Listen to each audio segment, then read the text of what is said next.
That's pretty good. Okay. Let's go with that. That's still helpful. 9 will work for me. Okay. All right. So when we think about this, we have the term dizziness, right? Dizziness is the sensation of disturbed or impaired spatial orientation without a false or distorted sense of motion. So we don't necessarily feel that internal or external shift, movement, or bobbing. It's very non-specific in nature, but does not necessarily include a bouncing, bobbing, or shifting perception. We just feel off in a way. Dizziness is a sensation that can be, like in all of these different cases, depending on body position. It can occur spontaneously. It can be induced by visual changes. It can, in a way, give us an opportunity when we're speaking with our patient to talk about perhaps they feel vertigo at the onset of their symptoms, and then it transitions to dizziness, where they have a spinning sensation that lasts for an hour in duration, and then afterwards they feel out of sorts. It's just not quite right. And during that time, they could have instability, where they feel unstable in their environment. Okay? Instability is something that we consider as well during our descriptions of dizziness, because instability doesn't necessarily have to just be when we're walking. We can feel unstable in a chair. Some people feel like they're being pulled out of or tilted when they're seated. And that's a good question to ask. Patients can experience something like a dropping sensation or postural symptoms here that are unsteadiness, where we feel unstable when seated, standing, or walking in a particular direction or preference, versus another idea which is called directional pulsion, where we feel like we're being veering or pulled to one side. Unsteadiness is kind of a balance. We just feel off between the right and left. But pulsion, we feel like we're being tugged or dragged in a specific direction. And that nuance can be helpful. You'll have patients that experience something known as a crisis of Tumerkin. Okay? Oops. Or another term is called drop attacks. This can happen in Meniere's disease. Crisis of Tumerkin. This occurs during BPPV. In both of these instances, the vestibular system sends a message to the patient that they are falling. And in drop attacks, patients will fall to the ground without control of their bodies. In a crisis of Tumerkin, after we treat the BPPV and bring the otoconia back to where it belongs, the dropping sensation of the otoconia back into the appropriate utricle is perceived as if the patient is falling down into a hole. They literally feel like they're dropping in a roller coaster. And to save themselves, they may throw their arms and legs out to prevent themselves from falling. That is why you never let go of your BPPV patient, because they can literally throw themselves off of the table because the perception of movement is so strong. Because it's real. They are feeling a dropping sensation. It's just inaccurate. It's based off the debris falling back where it belongs. So it only happens while that debris is falling back. It's not like post. It can have, yeah, it usually happens when the debris is falling back and you give them a moment to rest and settle. Okay. But it can happen at home too, right? We can have this experience where the debris drops back and we feel this dropping or pulling sensation. And that's something I usually ask my patients after I'm done treating them. Do you feel like you're being pulled downwards or you're dropping? And if they say yes, I usually have a pretty good sign that I treated it appropriately. Is that the drop attacks or the crisis? The crisis of Tumerkin. Oh, The okay. crisis. It's a dramatic term, I love it. I know, that's one of my favorite terms in vestibular. that's It's like what a we- crisis of Tumerkin. And you're like, what is it? You're like, you feel like you're falling. That's it, that's all it is. So we want to see Sometimes, yeah, we want to see something like that after treatment. after treatment. Or the perception of it. It's a sign that something has changed. Versus a drop attack we don't want to see. Patients will just fall spontaneously. And sometimes patients will bring in videos of themselves standing in different positions or talking at a conference, and they just fall to the ground. And that's where we have to be concerned. Okay, is this a vestibular system, or is this like seizure activity that we need to be very thoughtful about if we can't stop ourselves from falling at the end of the day? That one is Meniere's or? It can be Meniere's disease, where drop attacks can occur. Oh. All right, another question we ask is, how long does the dizziness last? When you experience these symptoms, is it for seconds, minutes, hours, days in duration? Depending how long the dizziness lasts, it gives us an opportunity to think central or peripheral, okay? With our descriptors, the course of the symptoms can be variable. Are we experiencing episodes of dizziness and vertigo, where for a short or for a period of time we're having the symptom presentation and then it disappears, just like the episodes of a TV series, right? We have a little period of time where we have this occur, then it stops, versus constant. It is a continuous, ongoing perception that regardless of activity we are unable to shake. Additionally, how long does it last for? Seconds to minutes makes me curious about, or seconds to minutes versus hours and days. If we are dealing with something that is but depending on the disease progression or what we are working with, we're thinking about these different time points for different disorders. If I have an acute peripheral vestibular loss, a vestibular neuritis, I anticipate the symptoms to last for 24 to 72 hours, or 24 to 48 hours typically. That would be 2 days, 1 to 2 days, or if we wanted to find it in hours there. No one ever comes in and says, it was 720 minutes that I experienced this sensation. Additionally, with BPPV, we're thinking seconds to about a minute in duration of pure vertigo, that rotational sensation. And it's episodic, it's not all the time, it's every so often. In Meniere's disease, we may think of an episode lasting for an hour to a day in duration. So with the different disorders, there's different time courses, and we're trying to match those time courses. In patients with central concerns, it's typically constant. So we're looking at days in duration. Sometimes patients will say, like, I felt dizzy for 5 years, and then my next question is, so what happened to bring you into me today? Because obviously something shifted. If you could deal with it for 5 years, and now you're here, what happened? Since the onset of the symptoms, is the dizziness getting better, worse, or the same? If it's getting better, we know that perhaps we have a peripheral concern that's going through compensation. The brain is making adjustments in order to help this patient with their symptom presentation. If it's getting worse, I would consider one thing. Did they go back to work? And the activities that they're having to do at work are demanding. And so the head movement and the body movement are making their symptoms more aggressive. Even though they're going through compensation, the demands on their their demands on their system are much higher. I think about a handful of patients that perhaps have an acute vestibular loss, that feel okay at home, but at work they are not doing well. And then you ask them what they do. They're a UPS driver. They're in and out of the truck. They're grabbing packages. They're searching for things. They are in middle school, and they do okay in the classroom, but when they have to go to PE, they can barely function in the gym when they're having to run around and do different activities. Thinking about the activities that are triggering or making it worse is critical. We'll talk about that in a moment. Or has it maintained?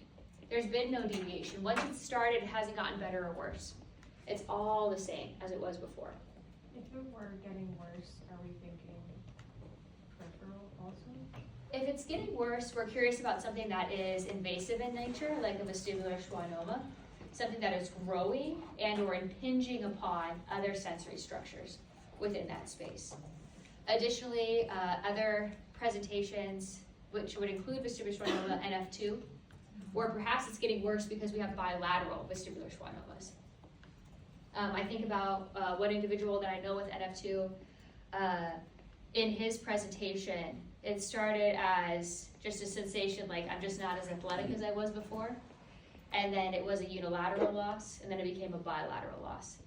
So that progression was relative to the change in his vestibular schwannula status bilaterally. Is increased sensitivity to like motion usually a sign of some type of vestibular involvement, or as an individual ages, is that pretty common? So increased sensitivity to motion is often associated with migraine and migraine variants. It is not uncommon for individuals with vestibular migraine to experience motion sensitivity as a child, and for then that to progress into migraine presentation as an adult. Hypersensitivity to visual stimuli, hypersensitivity to other types of stimuli in the environment, smell, light, are typically associated with migraine variants. It is not uncommon, though, that we become more sensitive or have difficulty integrating all this information as we age. Like, I used to love roller coasters. I could care less to ever get on one again because I get so sick. And it's sad, but true. It's not worth it. So with that, my motion sensitivity has increased. But I can do a caloric irrigation in lab, no problem. And that's because I think I don't have the visual stimuli. Nothing's telling me that I'm moving and I'm going fast. And there's a mismatch perhaps, like I get car sick, and I didn't used to have that incredible sensitivity as a child, but now I do. And it could be perhaps I have some migraine variant as well. So it can change as we age. It can change with our hormones. I think we especially see a large group of individuals who come and visit us around puberty with large hormonal changes relative to their sensitivity to the environment, and it's causing them to feel out of sorts at the end of the day. Yes? Do you see that same trend in people going through menopause? I feel like the population of individuals that go through menopause is obviously every single individual who has female hormones, right? So when we think about that, it's a very understudied population, where we do have in vestibular assessment, a very large subset of the population we serve is female, and it's typically in middle age to early menopause age. And those hormonal shifts are sometimes not recognized as a contributing factor to symptoms of dizziness or unsteadiness.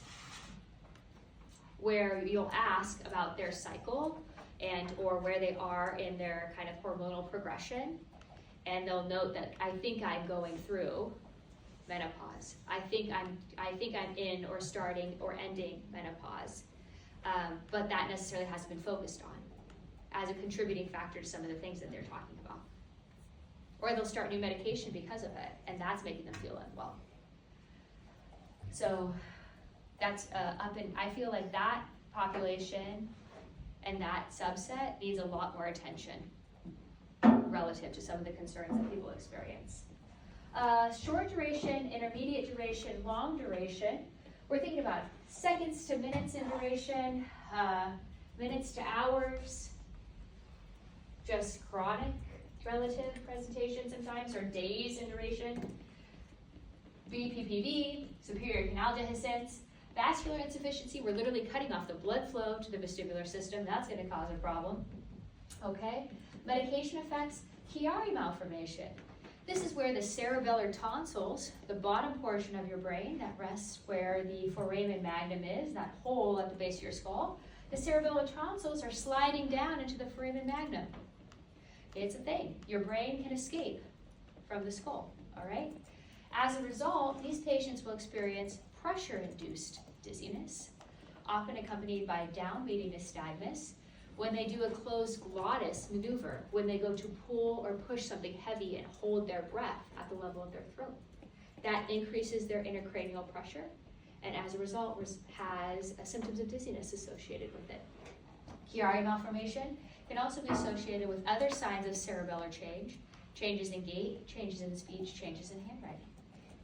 It often goes unnoticed unless we get a specific image of the cerebellum and the tonsils of the cerebellum and see where they are displaced.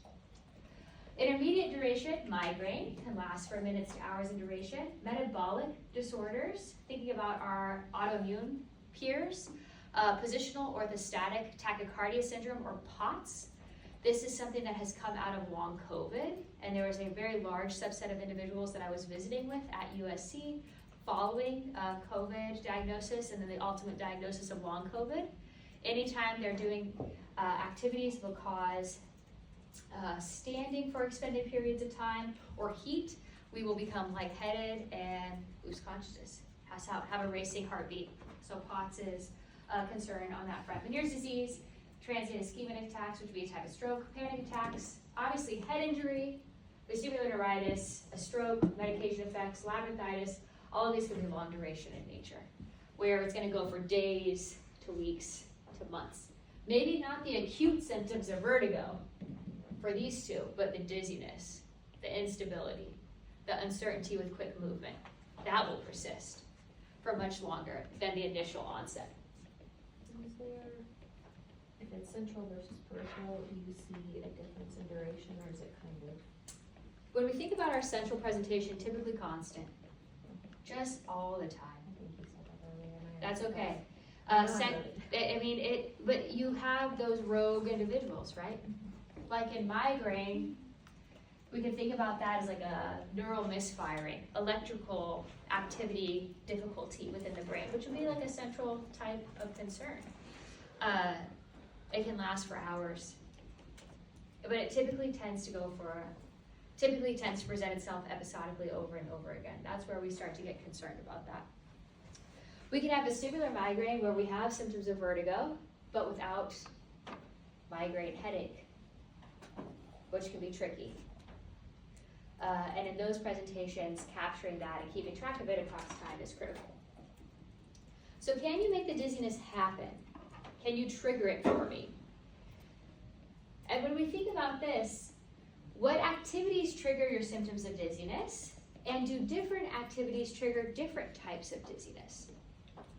So changes in head or body position can result in BPPV. Patients with BPPV typically report symptoms of dizziness when they roll over in bed at night or when they go to get up in the morning. That is because as they lay in bed all night, all of those debris are falling to the bottom of the semicircular canal because gravity never turns off. And when they go to rise in the morning, all of that debris shifts together. So they'll have a really strong vertigo response. As the day goes on, the debris breaks apart, and as a result, their symptoms become lessened. But when they go to bed at night, the same thing happens again, and they have severe symptoms in the morning. Short duration. Superior canal dehiscence, typically triggered by loud sounds or exertion, pressure, okay? Orthostatic hypotension has to do with blood pressure. So when we have orthostatic hypotension, when we are seated for an extended period of time and then rise up to a standing position, we feel lightheaded or woozy. We often call it syncope. I'll write it down. Syncope or near syncope. Orthostatic hypotension has to do with the fact we're not getting enough blood to our brain. If we're not getting enough blood to our brain's like, well, we're going to turn off. All right? So with that, we can have patients that experience one or more of these, and these are just examples.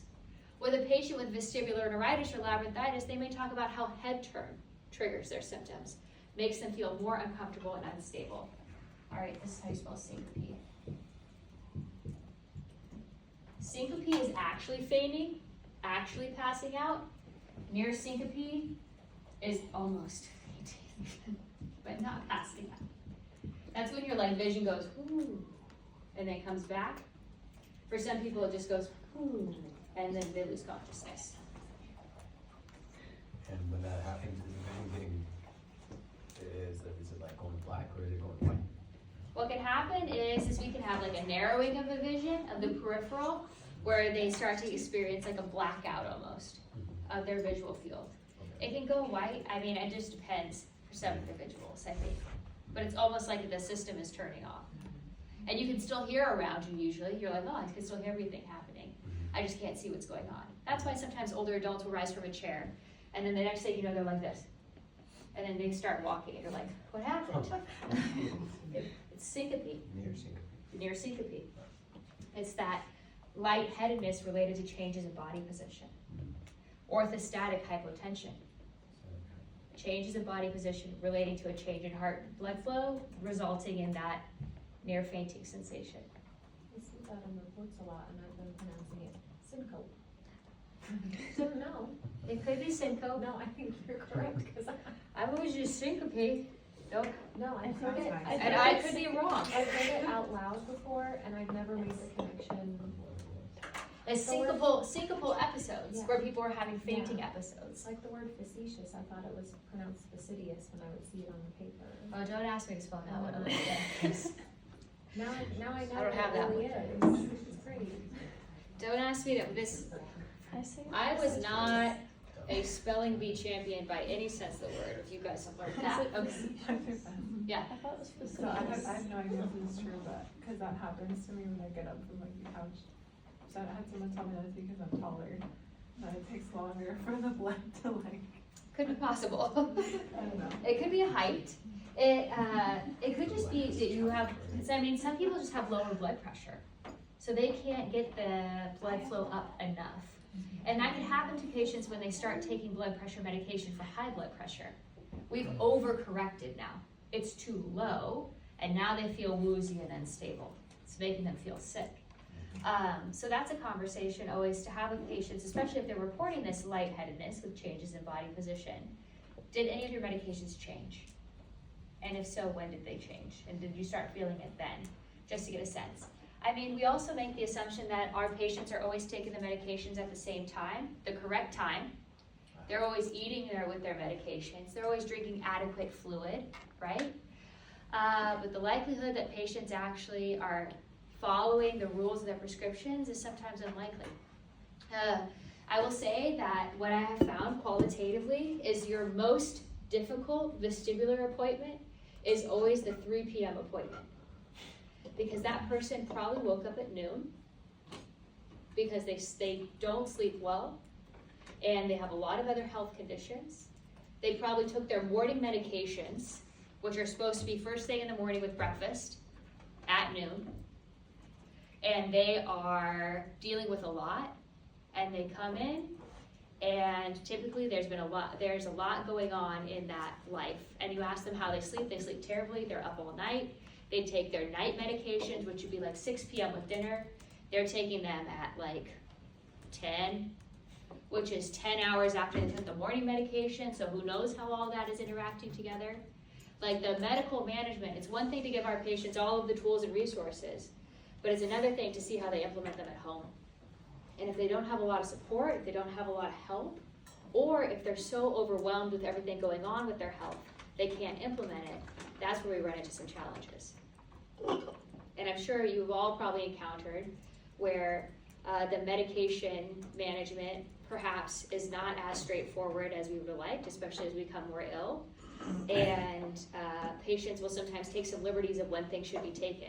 And they could be interacting with one another because the thought is we're taking one thing in the morning and one thing at night, but really we're taking it 6 hours apart because we're only awake for 8 hours during the day. So asking them when they take their medication is key. And sometimes you find out that patients are not eating because they're just not hungry, because they're dizzy, they're nauseous, so they've stopped eating, but they're still taking their medications. That's making them feel worse. They're not drinking enough water. A whole host of things can come into play. Are there any other symptoms that accompany your dizziness? That can help you differentiate between peripheral and vestibular, peripheral and central lesions. Our central lesions are going to be associated with other concerns. Changes in speech, changes in swallowing, changes in strength, changes in coordination. We know that something is happening at the level of the brain to cause issues. Remember, patients can have both peripheral and central contributions to their dizziness. Fun fact, you can get them mixed. It's just like with hearing loss, we can have conductive and sensorineural. Okay, so you could have someone that comes in with a stroke, history of stroke, who also has vestibular neuritis. Right, who has Meniere's disease and a stroke. Wouldn't we test like the stroke? Wouldn't it be one-sided? No, I don't. It depends where the lesion was at. So was it in the vestibular system or was it somewhere else within the brain? And then in a case like that, it starts to kind of veer away from our ability to test and more with like interdisciplinary practice. We're still gonna neurologists. test them. We're still gonna get as much information as possible. We're gonna use that case history to the best of our ability. Talk about symptoms associated before Mhm. and after. Symptoms now, what happened now to have you come in, what happened in the past. How is this different? How does this feel different? If they have the language to do so. Because that can happen. And you're relying on family reporters who will give you very functional observations and say, so-and-so used to always like to wake up in the morning and sit at the table and read the paper. And now I can't get them up out of bed. And when I get them out of bed, they're very dizzy and their eyes are moving like this. It could be a sign that they have BPPV. And they can't verbalize that, but the caregiver observation is letting you know something has changed and they look dizzy. So when we have like communication as a barrier, that can be a challenge, but we're gonna rely on our tools that we have. In addition to that, it's really about getting that timeline of the history, starting to parse out what's going on. You may see patients that were survivors of cancer in young adulthood and early adulthood that are now experiencing symptoms of dizziness. And when you ask them about their treatment, their therapeutic interventions in young adulthood, they may be ototoxic. So thinking about how that over a 20 or 30-year history might play into their overall presentation. Vestibular migraine will often present with otologic and central symptoms. A little bit of peripheral, a little bit of central, just to keep us on our toes. Usually a large portion of your day is vestibular migraine. So otologic symptoms that we're thinking for, typically in regards to symptoms of dizziness and unsteadiness. Otologic, tinnitus, hearing loss, fullness, ontalgia, otorrhea. Our potential cases are the ear-related concerns or the anterior inferior cerebellar artery being involved. That gives us that kind of peripheral sense, minus the stroke. These are all kind of peripheral concerns. Vestibular schwannoma is derived from the Schwann cells, which are on the vestibular nerve itself. It's typically considered to be a peripheral system concern, okay? So that's something that we need to consider and think about. When we are thinking about our neurologic symptoms, we have headaches, weakness, facial palsy, okay? Loss of consciousness, photophobia and phonophobia. What are these? Sensitivity to light and sound. Sensitivity to light is photophobia. Sensitivity to sound is phonophobia, typically associated with migraine. Dysphagia, dysphonia, and dysarthria. Those are our D symptoms. Dysphagia with difficulty swallowing. Dysphonia, Olivia, do you want to help me? Why can't I come up with dysphonia? I mean, I don't see anything. You don't see, Dysphonia. can you explain what dysphonia I is? mean, a dysfunction of phonation. Thank you. So I was like, I can't remember what We this would one just is. call it like a voice disorder. Voice disorder? I suppose. Dysarthria, difficulty with the articulation of speech, correct? Yeah, like muscle weakness. Muscle Yeah. weakness. So phonation, articulation, muscle weakness, changes in speech associated with their dizziness. Changes in swallowing associated with their dizziness. Changes in vision, double vision, diplopia is the term that we're looking for here. Ataxia. Does anybody know what ataxia is? Some motor movement disorder, but isn't it like cerebellar? It's a cerebellar disorder, ataxic and ataxic gait. This would look like people need a taxi to get home after they are drinking, all right? It is a discoordination of muscle movement relative to gait. They are ataxic in nature. If we are seeing these signs and symptoms, that red flag for central should be going off. And sometimes patients don't notice that things have changed or relate that things changed around the same time. If their voice is weak, if it is not as strong as you would anticipate for someone their size or their age, you can ask them, have you noticed that your voice has changed since this has started? Would you say that it's harder for you to talk? Do you find yourself more tired at the end of the day relative to using your voice? Loss of consciousness, they'll typically be able to tell you pretty easily that they've been losing consciousness relative to their symptoms, but sometimes they're not quite sure, especially if they live alone. Do you have any other medical conditions? Well, fun fact, that can definitely be a contributing factor relative to our symptom presentation. Any other medical conditions can definitely exacerbate or contribute to our symptoms of dizziness and unsteadiness. Types of dizziness associated with different medical conditions are shown on the side here. And I would say always review the patient's available medical record prior to the appointment.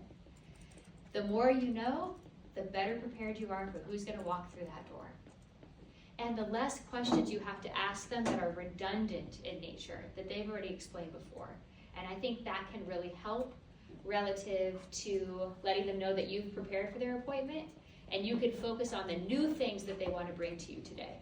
Because I think if you've ever been in a healthcare setting, nothing is worse than having to tell your story, the same story, to the same group of people that work in the same hospital 5 different times. People get mad. Why didn't you know? It's in my chart. And you're like, you're right, it is. I read over it. Thank you again for explaining it to me. Okay? Medical status and medical history can be critical because they can contribute to dizziness, especially surgeries, otologic history, heart disease, diabetes, anxiety, and depression. This is kind of a funky one, but when I was at USC, I would see a lot of individuals who experienced BPPV post-mastectomy. And it was because perhaps they had a previous history of BPPV. And when they would go in for the surgical intervention, the way that they were positioned on the table during the surgery had them tilt their head up and back and extended for hours. And what would happen is that debris would reoccur. The debris would drop because of the head and body position. And so it doesn't have to be ear surgery. It could be other surgical interventions where they're positioned in a way or something occurs that causes a change in vestibular function. With this, we have obviously a whole host of medical conditions that we have listed to the side. And with our other medical conditions, I think it's pivotal for us to think about vestibular loss in children. So children are often referred to vestibular testing due to balance disorders or hearing loss. And if they are referred, about 51% of those individuals with hearing loss have vestibular impairment. So there's a coin flip, really, if you're working with a pediatric population, whether or not that child is going to experience vestibular loss. In the group where individuals were thought to have balance disorders, no hearing loss, just uncoordinated, 36% of those had vestibular impairment. And in our group with hearing loss, about 54%.